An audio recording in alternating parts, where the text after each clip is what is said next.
Louise Hay film, Greg Braden interview, take one. I was trained as a scientist. My background's in the hard sciences, physical sciences, the earth sciences. In the 60s and 70s, when I received that training, there was no room for the possibility of the kind of things that we're talking about now, the kinds of things that suggest that our inner world and our inner thoughts, feelings, emotions, beliefs in any way affect the world around us. And it was through direct experience. What I began to understand was that this is the great secret that everyone knows except us in the West. Almost any other culture that we go to, from the monasteries in Egypt and Tibet and India into Bolivia and Peru, the indigenous traditions, little villages in the Andes Mountains, they all know that there is this experience that we can have inside of our bodies that affects our world in some way, and our science simply has not allowed for that historically. Well, I was trained as a scientist, and I was trained to look in the world around me for my answers, so I began to go to these places. I began to go into the monasteries, all the places that I mentioned. And it was through the direct experience of sitting in the presence of people who have lived and practiced the kinds of traditions that Louise Hay and the other authors I'm so blessed to be sharing the stage and this information with, that they teach about. And what we begin to understand is that this is the place where science got it wrong. There are two places, two assumptions that science has made, modern science. And they're coming full circle and correcting that now. But the first one is that the space that we believe is empty is not really so empty. It's full of a living essence, of a living material that we're only beginning to understand, number one. And number two, the fact, and it is a fact now, that we may have experiences inside of our bodies that influence the world beyond our bodies through the conduit of what's in this space. So it was in going into the monasteries and the nunneries and speaking with the indigenous people, looking at them eye to eye, heart to heart, God to God, and I could say to these people, when you just performed that miracle, when you just performed that miraculous healing, what is it that you did inside of your body to make that happen? And if I didn't understand what they told me, I'd ask them again and again and again through the translators until I understood that they were creating an experience, producing an effect inside of their bodies that my science never told me was possible or existed. And that was the path that led me. I just want to emphasize, science is good. And I believe our science is good and served us well. It simply is incomplete. And so it was that path that allowed me to flesh out the missing pieces that we're only beginning to understand today, marrying the best science of our time with the wisdom, 5,000 years of wisdom of our past, into a greater understanding. And that understanding brings us right back to the question. That's a long answer to a short question. But it brings us back to where we're only now beginning to understand that there is something that we can do in our lives that influence not only the physical body, ours and those of other people around us, but literally influence the physical reality of our world, and that changes everything. It changes everything that we in the West believe about ourselves. So as a scientist, I've also come to understand this is a very different way for many people to think about themselves and their world. And I've found that there's a learning curve that our audiences and our friends and families and coworkers in my career at the Water Fountain, this is not something that people typically talk about in a technical organization. They don't wake up in the morning and say, what kinds of feelings, what kinds of dreams, what kinds of healings did you have over the weekend? And they're talking about who won the football game and who won the lotteries. But this is where it brings us, the relevance in our lives, because we all are having experiences every day. Whether we are consciously aware of it or not, those experiences are physically affecting our bodies and our world. What Western science now is beginning to understand, only in the last years of the 20th and now the first years of the 21st century, it is now a scientific fact that the space between things is anything but empty.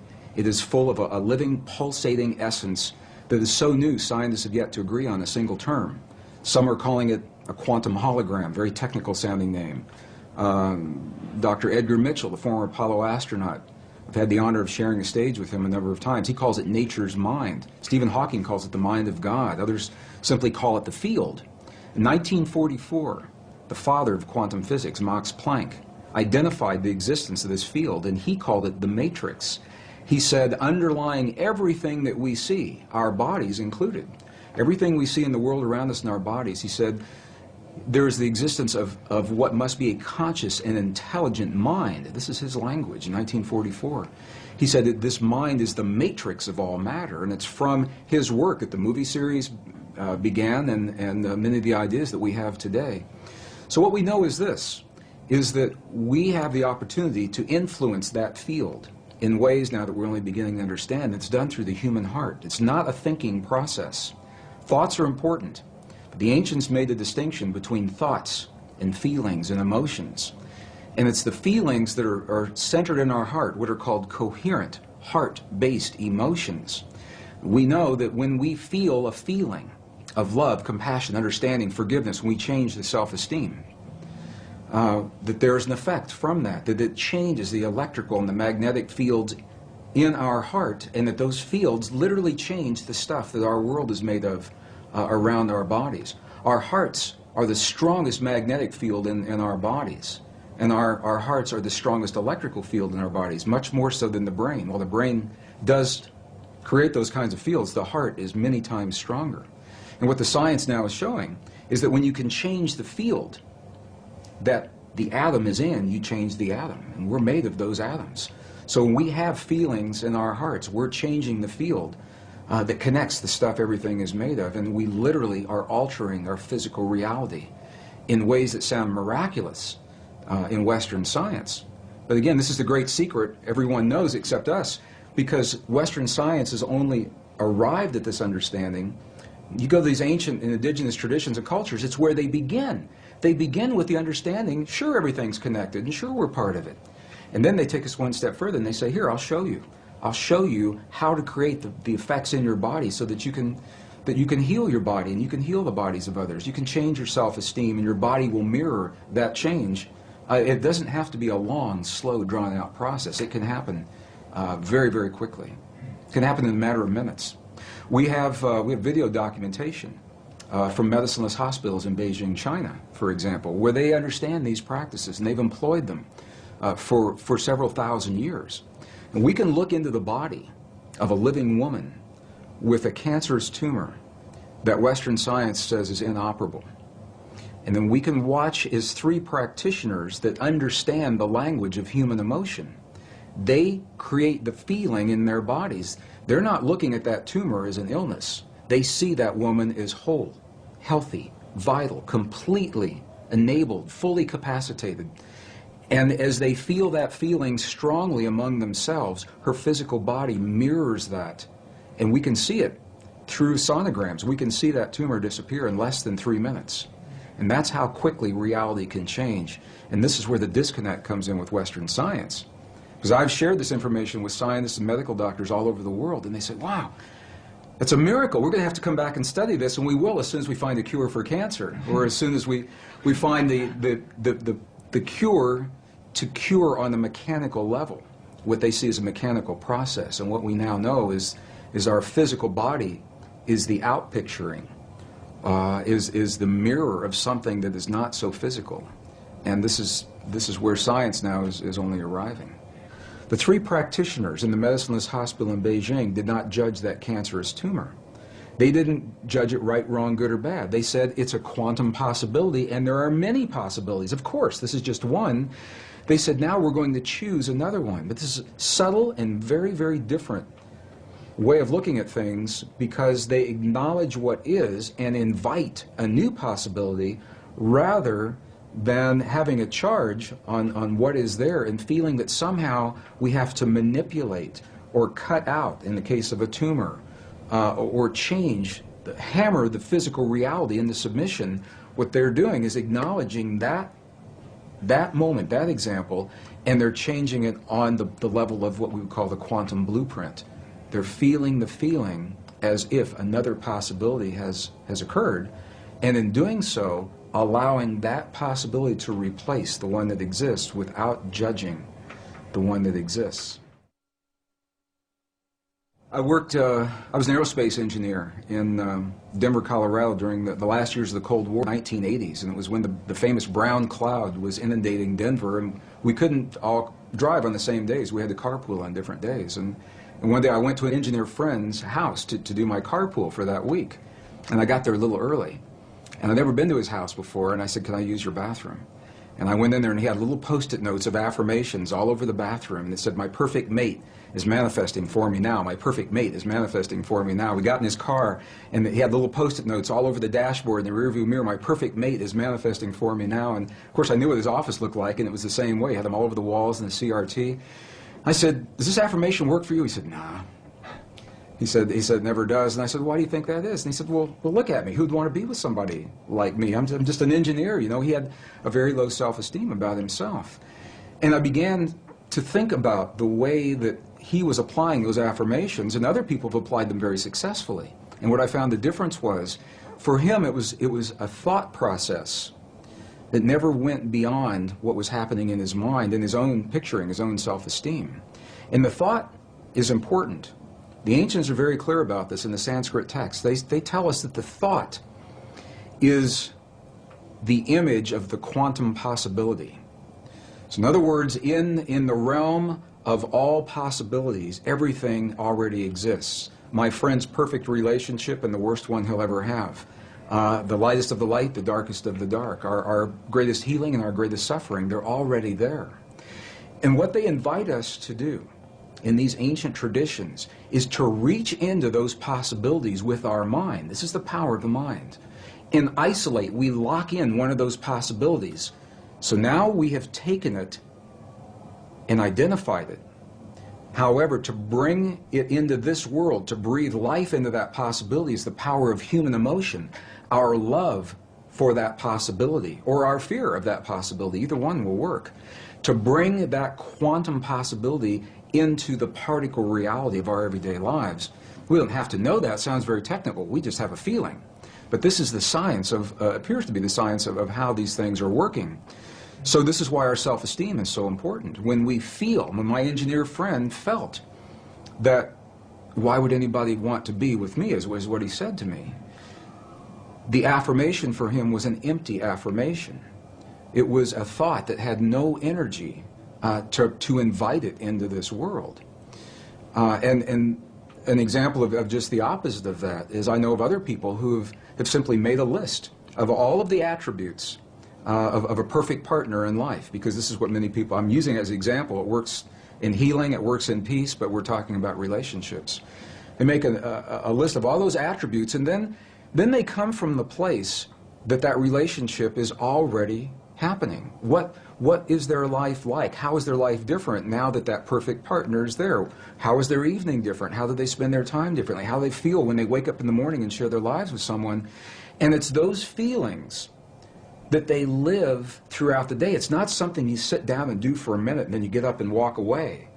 Rather, it's something that we become. We live our lives as if these experiences have already happened, and in that way we invite them into our lives, and they happen frighteningly quickly for some people. It's amazing. I know people that haven't finished their list, and they go out for lunch or a cup of coffee while they're making the list, and the person that just brought them their lunch is the person that's on that list, and they fall in love and they're married 20 years later. I know people that's happened to. So it's about clarity. It's about specificity. It's about being personal. Being very clear that these are personal desires. Scientifically, it appears that this field, the divine matrix, it is a mirror and a bridge between our inner and our outer worlds. And it can only give us what we give it to work with. And the interesting thing is that we have been conditioned to feel the feelings of the things that we don't want in life and that we're afraid of. We wake up in the morning and we see the 6 o'clock news and all the things to be afraid of, and then we go through our day saying, oh, I hope I'm not going to see that today, or I hope it's not around the corner. And my question, so fascinating me, where do we learn to feel the things that we don't want rather than things that we choose to have? And how would our lives be different if we could cut through all of the static and simply choose in our lives what we would like each moment of each day, or our relationships, or our abundance, or our careers, or the peace in our families to look like? What would our lives look like if we could do that? And there's very good scientific evidence showing precisely what our lives would look like because we would very quickly experience everything that we've created. As a scientist, one of the first things I had to understand, and again, my training, I was trained in the hard sciences, and there was no allowance for any inner experience to have an effect on our outer world to begin with. Number two, I was raised in a relatively conservative community in the Midwest. I was born in Missouri, Kansas City, Missouri. Excuse me. In that part of the world, when you talk about emotions, they kind of get lumped into this nebulous experience. So, thoughts, feelings, emotions are all the same thing. We really don't talk about them much. And by the way, as a male, we don't want to see much of yours. So that was my upbringing. So I began to understand when we go into the other cultures, and I'm referring again and again to this wisdom. We had this wisdom in Western cultures, and it was lost in the 4th century. About 1,700 years ago, it was edited right out of our most cherished spiritual and religious traditions, the biblical edits of the 4th century. It was not edited from the other cultures that we've visited, and that's the value of going into these cultures. And they identify 3 separate yet related experiences that we all have in our bodies, and they literally call them thought, feeling, and emotion. And here's the difference. The thinking they identify with the 3 upper energy centers of the body. The Sanskrit traditions have a 7 energy center or 7 chakra system that they work with. And they say the upper 3 are related to what we call thought or logic processes. So when we think about something, we picture it in our mind, that perfect relationship or peace between nations. But we can only invite it into our lives when we breathe the power of emotion into that thought. The emotion comes from the lower 3 of those creative centers in our bodies. So when we breathe the power of emotion into our thought, we imbue that thought with life. And those 2 energies meet in the one center that is not accounted for yet in our model. It's in our heart, or what scientists call the 7-layer liquid crystal oscillator in the center of our chest. But we'll just call it our heart, because that's what it does. Our heart is creating electrical and magnetic waves that are influencing the world around us based on what we think and the emotion that we breathe into those thoughts to create the feeling. So now we've just defined feeling. Feeling, by definition, from the Sanskrit tradition, is the union of thought and emotion. It creates the feeling. Now what makes this really interesting is that those traditions say we are capable of only 2 primary emotions: love and whatever we feel the opposite of love is. And when you get really deep into the teachings, there are 2 aspects of the same thing. But what they say is when we have our thought, we are either breathing the love of that thought or our fear of that thought to create the feeling, and the feeling then becomes sadness or joy or compassion or anger. Those are not emotions, those are feelings. Now, for some people, they say, well, you're nitpicking.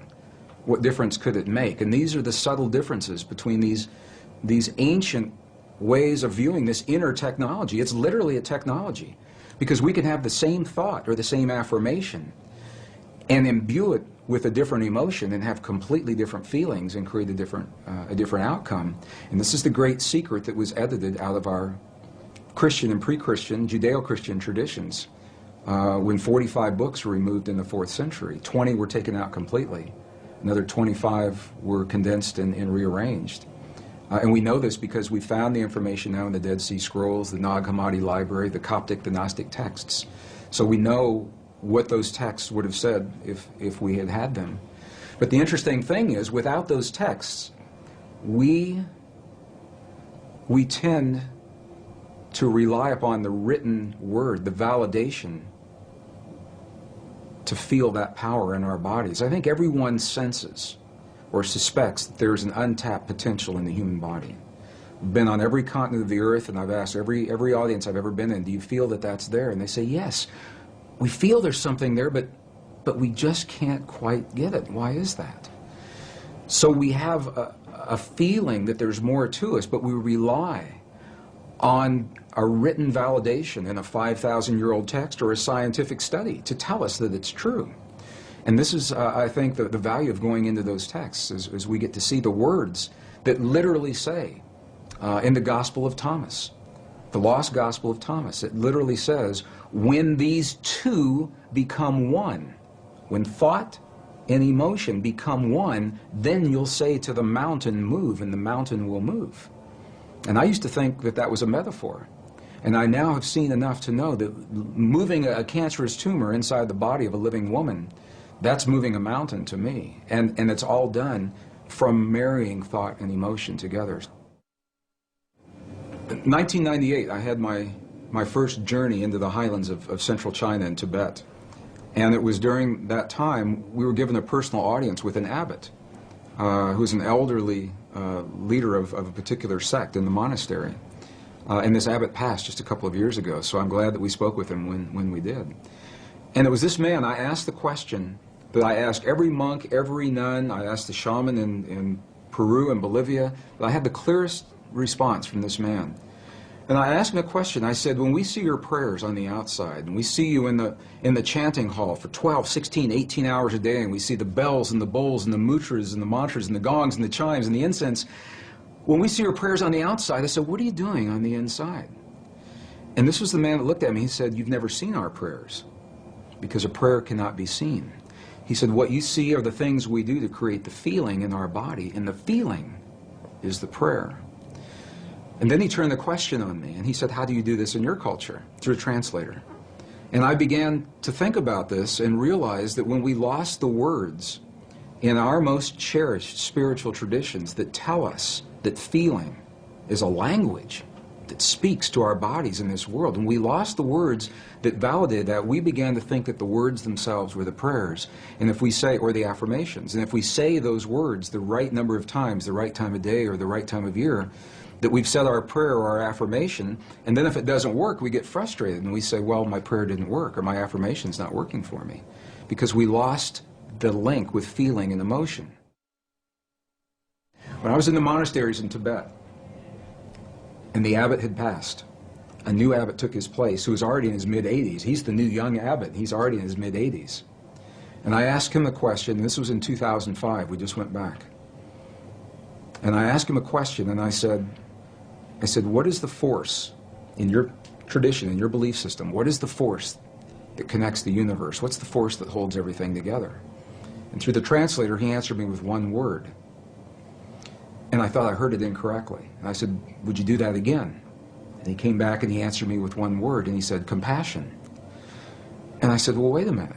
I said, is compassion a force that holds everything together, or is it a feeling that we experience in our bodies? And he said, yes.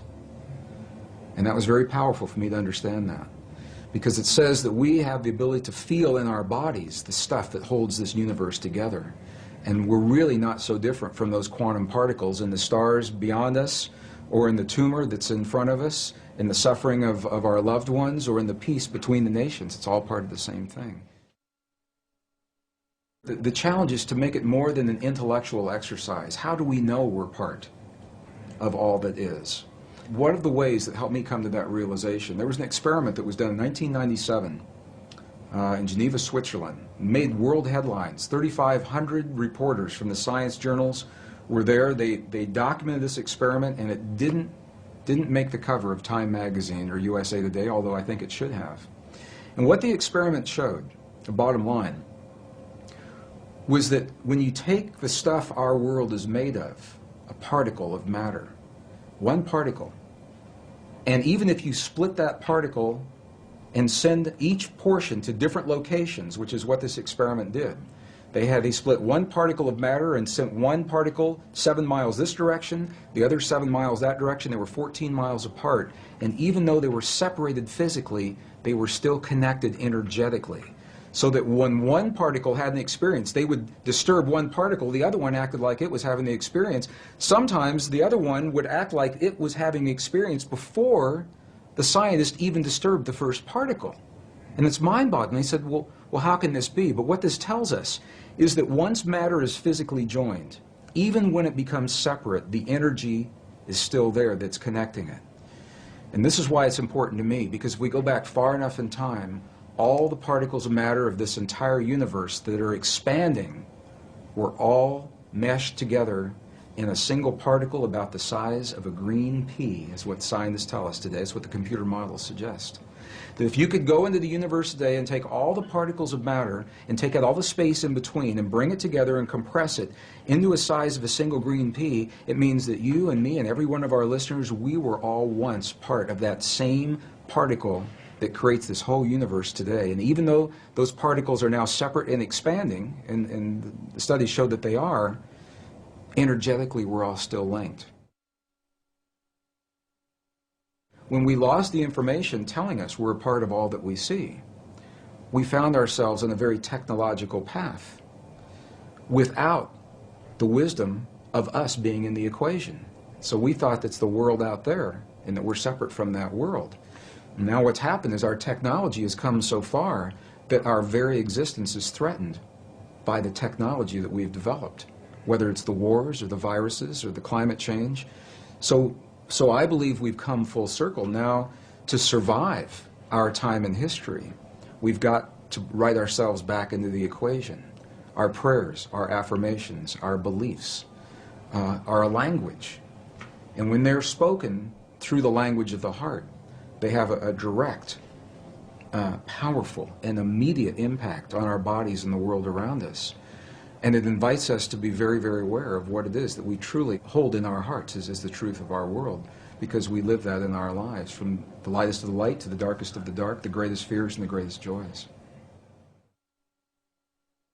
What we're beginning to understand is that human emotion and feeling and belief is literally a language. It's a non-verbal language that this field recognizes and understands. And the field works in what we call real time. It doesn't know about a few minutes from now. So if you say in your affirmation, 20 minutes from now, I'd like for my perfect mate to manifest for me now, it doesn't know about 20 minutes from now. It is a real-time application. And this is why the key, and this is what the ancients say, and this is what the monks and the nuns tell us real-time today.